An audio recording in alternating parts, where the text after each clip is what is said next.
bienvenue à Pack de Potes Christmas Edition. Alors moi c'est TK, l'américain de notre groupe d'amis réunis par le rugby.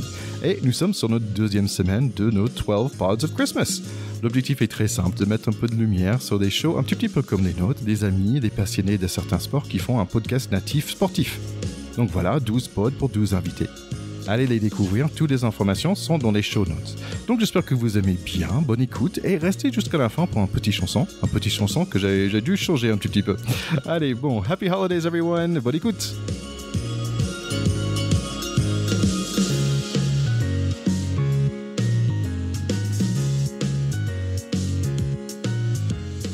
Alors, bienvenue tout le monde à notre fourth pod of Christmas. Et je suis pas sûr si vous avez noté, mais je pense que tout le monde court aujourd'hui. Et donc, pour nous parler un petit peu de ça, il y a Guillaume Lalu, qui est le créateur de son podcast Course épique. Donc, je suis vraiment content de revoir Guillaume à niveau. Il est passé sur mon autre podcast sur la perte de poids, un peu plus léger, sur un épisode sur la course à pied. Donc, le revoilà ici sur Pack de Potes. Salut Guillaume, j'espère que tu vas bien. Et est-ce que tu peux nous expliquer rapidement ton podcast, s'il te plaît?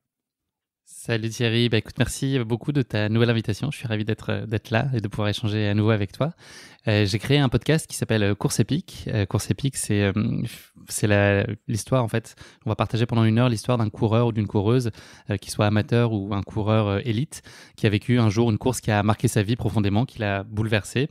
Souvent pour le meilleur, donc voilà, que ce soit pour des raisons sportives ou se reconstruire après une maladie, après un échec, voilà, vouloir se prouver des choses, chacun a son propre objectif et va nous faire vivre avec lui dans ses pas, voilà, une course qui a marqué sa vie.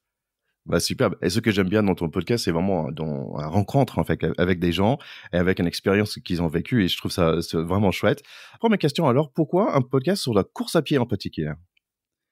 Alors, c'est venu principalement parce que moi, c'est un centre d'intérêt, une passion qui s'est révélée il y a à peu près une dizaine d'années. Et donc ça, c'est la première vraie raison. Et je pense que pour pouvoir faire un podcast, il faut qu'on soit vraiment animé. Enfin, c'est comme dans tout projet, en tout cas, si on veut le mener loin. Parce que pour le coup, le podcast, c'est un travail de longue haleine et c'est un marathon très, très long. Donc voilà, il faut être évidemment très passionné, sincèrement, par ce qu'on entreprend et ce qui était le cas pour moi avec la course à pied. Et puis voilà, je trouvais qu'il n'y avait pas cette proposition de valeur aujourd'hui dans le marché du podcast autour de belles histoires de course à pied. Il y avait des approches parfois techniques autour de la performance et moi, c'est pas ça que j'ai envie de raconter, c'est plutôt partager des belles histoires de tout le monde et qui peuvent inspirer tout le monde. Donc voilà, donc je trouvais qu'il y avait une place aussi à prendre autour de ça. Et puis voilà, il se trouve que le podcast avait une barrière technique à l'entrée relativement limitée. Donc voilà, en période de confinement, il y a 1 an et demi, je me suis dit, allez, let's go. Peut-être qu'il y aura 3 personnes qui écouteront, mais j'ai envie de le faire et d'essayer. Bah en fait finalement il y a beaucoup plus que ça parce que tu es toujours dans les tops des écoutes au niveau de Podcast Sport, donc congratulations on that. Donc en fait oui, t'avais envie d'aller vers la rencontre, déjà la course à pied c'est un passion pour toi, t'as peu répondu en fait ma prochaine question c'est pourquoi le podcast en particulier. Donc t'avais dit oui il y avait un barrière à l'entrée abordable on va dire. Exactement, il y a ça. Alors ça, c'est la vision effectivement un peu technique du sujet. Au-delà de ça, je trouve que le podcast se prête très bien à l'intime. Et à ces confessions et à ce temps qu'on va prendre le temps voilà, pour aller creuser en fait ce que raconte cette course. Finalement derrière c'est la vie de la personne avec qui j'échange, donc ça il faut créer ce climat très intime et je pense que l'audio le permet. Et puis il y a un truc tout simple aussi, c'est que quand on court c'est un super moyen aussi de partager justement des histoires de course pendant qu'on court et d'écouter avec un podcast. Et moi je sais que c'était quelque chose qui me manquait aussi, de pas pouvoir comme j'écoutais beaucoup de musique et d'autres podcasts quand je courais, je me suis dit mais pourquoi ne pas aussi développer ce format qui pourrait se consommer pendant qu'on a sa pratique sportive et puis qu'on cherche de l'inspiration alors même qu'on est en train de pratiquer. Ouais, c'est exactement ça. Je passe un bon moment avec toi et je pense que tu es doué pour.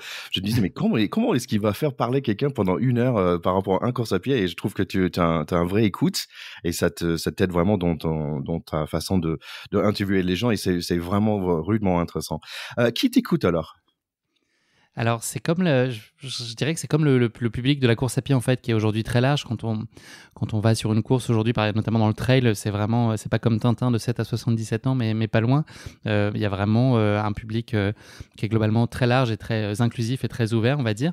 J'ai quand même un cœur de cible aujourd'hui, je le constate à l'usage et en regardant mes stats aussi, que j'ai quand même un cœur de cible qui est plutôt 25-44, un petit peu plus masculin, mais c'est pas aussi déséquilibré que ça. Et je pense que c'est des gens qui sont à la fois au début de leur courbe d'adoption de la course à pied, qui sont en train de toucher du doigt. Donc j'ai souvent des messages de gens qui me disent j'ai pris mon premier dossard course épique qui a contribué en partie parce que telle personne m'a inspiré et donc j'ai osé franchir le pas et ça je pense c'est une super belle récompense. Et j'ai à côté de ça des athlètes beaucoup plus avertis qui connaissent de fond en comble notamment les athlètes élites que j'interviewe et qui sont vraiment des férus et qui ont des niveaux très avancés. Donc voilà, ça se veut être pour le coup il n'y a pas de barrière à l'entrée technique dans la compréhension du podcast, c'est-à-dire qu'on peut ne pas connaître les termes techniques ou autres, on est là pour vivre une histoire en fait, donc c'est par définition très universel. Ouais, et c'est comme tu disais, il y a beaucoup de monde qui fait de la course à pied aussi. Je pense que même dans mon équipe de rugby, par exemple, ils font un petit, ils enregistrent en fait entre eux les différentes courses à pied qu'ils font et les différents temps et tout ça. Et je trouve ça vachement chouette en fait. Donc, tu es dans leur rencontre des personnes, ça donne la motivation pour écouter. Mais qu'est-ce que ça t'apporte toi en fait d'avoir ce podcast? Je pense qu'au cœur de tout, c'est les belles rencontres que je peux faire en fait. C'est peut-être un peu tarte à la crème de dire ça, mais je passe des super moments avec mes invités. Moi-même, si je suis plus égoïste, je vis un moment qui est très chouette et je suis très content aussi de pouvoir le partager plus largement. Mais voilà, je parle de quelque chose que j'aime profondément avec des gens d'une extrême simplicité. Et c'est ça qui est aussi fabuleux, c'est que dans cet univers sportif, en face de moi, j'ai des gens qui sont très connectés à des valeurs très simples, qui sont d'une humilité. Enfin, je peux parler à des gens qui ont gagné les plus grandes courses du plateau mondial et qui, si je leur posais pas la question, n'en parleraient même pas dans la discussion. Voilà, c'est des gens qui sont connectés à des vraies valeurs simples. Eux, leur plaisir, c'est de se lever le matin, d'enfiler des baskets et d'aller courir dans la forêt. Et ça, c'est hyper précieux. Et donc moi, ça m'apporte aussi beaucoup pour ça d'échanger avec des gens qui soient aussi simples et humbles. Au-delà de parler de ce qui est ma passion, c'est aussi ça le grand plaisir, quoi. Ouais, bah parfait. Ouais, je te comprends tout à fait parce que j'ai eu le plaisir de rencontrer certaines personnes du monde de rugby avec notre petit podcast à nous et c'est vrai que ça fait un vrai plaisir ce côté-là et aussi de faire des rencontres comme on est en train de faire aujourd'hui. Donc c'est vrai que aussi t'avais aussi utilisé le mot intime et que l'effet d'être dans l'oreille des gens, c'est vrai que c'est une position, on va dire, un peu privilégiée aussi. Oui, c'est ça. Ça se prête vraiment à ça. Et tu le disais, moi, je prends le soin d'être très à l'écoute et assez en retrait dans les échanges parce que je veux justement que mes invités libèrent leurs paroles. Et puis, c'est un peu un challenge aussi, notamment quand je reçois des invités qui sont monsieur et madame tout le monde. En fait, il y a besoin de créer cette connexion. Donc, c'est à moi de planter le décor aussi, de faire en sorte que les gens qui écoutent ce podcast, d'un seul coup, vont s'intéresser à la vie de Natacha, de Michel, de Abdel, voilà, qui y ait une empathie qui se développe. Et donc, voilà. Et donc, moi, j'ai besoin de prendre le temps et de laisser la place à ces gens-là et de rentrer un peu dans leur intimité avec leur consentement, mais en tout cas voilà, d'ouvrir au maximum la possibilité et créer les conditions de confiance pour que ensuite les gens puissent s'attacher à eux et envie de les suivre dans leur course plus particulièrement. Peut-être après, on partagera des conseils d'interview. Allez, comme cadeau pour nos écouteurs, est-ce que tu peux nous conseiller un épisode de ton podcast? Alors, il y en a beaucoup que j'aime beaucoup. Il y en a un qui a une saveur particulière pour moi, qui est l'histoire d'Abdenour, qui a été en fait le dernier à finir l'UTMB. L'UTMB, en fait, c'est une course, vraiment, c'est la course, on va dire, la plus médiatisée en ultra-trail au monde, qui a lieu chaque année fin août à Chamonix. Ouais, c'est bien l'ultra-trail du Mont Blanc. Exactement, c'est l'ultra-trail du Mont Blanc. Donc, on va se faire 3 pays, France, Suisse et Italie. C'est 170 km et 10 000 mètres de dénivelé positif, donc c'est un gros morceau. Donc voilà, les champions, ils gagnent cette course en une vingtaine d'heures. Et lui, Abdenour, en fait, il a été le dernier à finir cette course, ce qui est déjà en soi un immense exploit parce qu'il faut arriver déjà jusqu'à se présenter au départ de la course. Pour ça, il faut avoir encaissé l'entraînement. Et ensuite, il faut être en capacité d'aller au bout. Et sachant qu'il y a en général, une trentaine de pourcents de gens qui abandonnent la course. Et donc, Abdenour, il est arrivé en 66 heures. Donc, il a mis quasiment 2 jours de plus que les premiers. Et il est arrivé en héros, il a été au bout de lui-même, il s'est battu pendant tous ces kilomètres contre la barrière horaire, puisqu'il y a des points de passage où on peut vous écarter si le chronomètre n'est pas suffisant, et si vous avez 1 minute de retard par rapport à cette barrière, on vous élimine même si vous êtes à 10 km de l'arrivée. Et donc voilà, donc c'est le combat de Abdenour qui se demande un peu ce qu'il fait là, qui trouve qu'il n'a pas forcément sa place, et voilà, et qui s'est battu pour aller au bout de lui-même, qui n'a pas dormi pendant 2 nuits, et qui s'est prouvé beaucoup de choses à côté de plein d'athlètes de très haut niveau.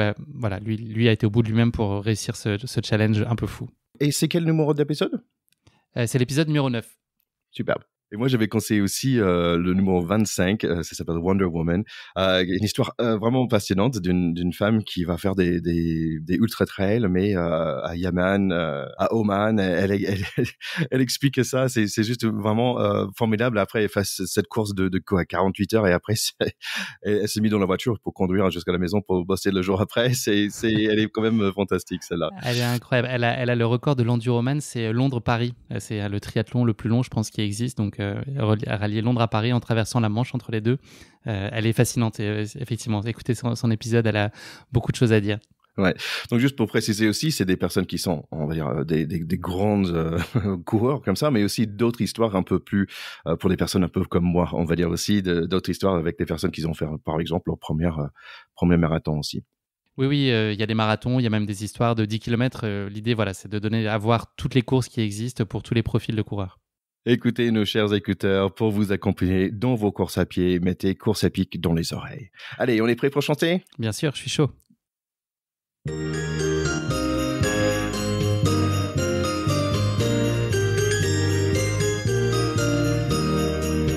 On the first day of Christmas, my true love gave to me a partridge in a pear tree.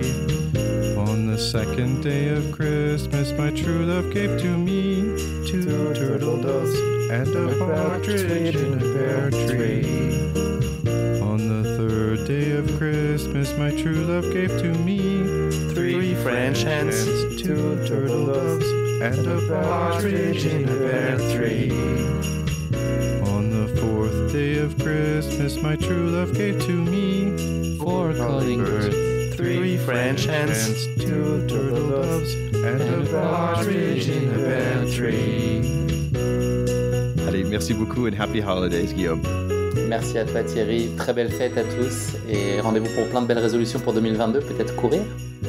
Allez, bonne idée, ciao. Ciao, merci pour l'invitation.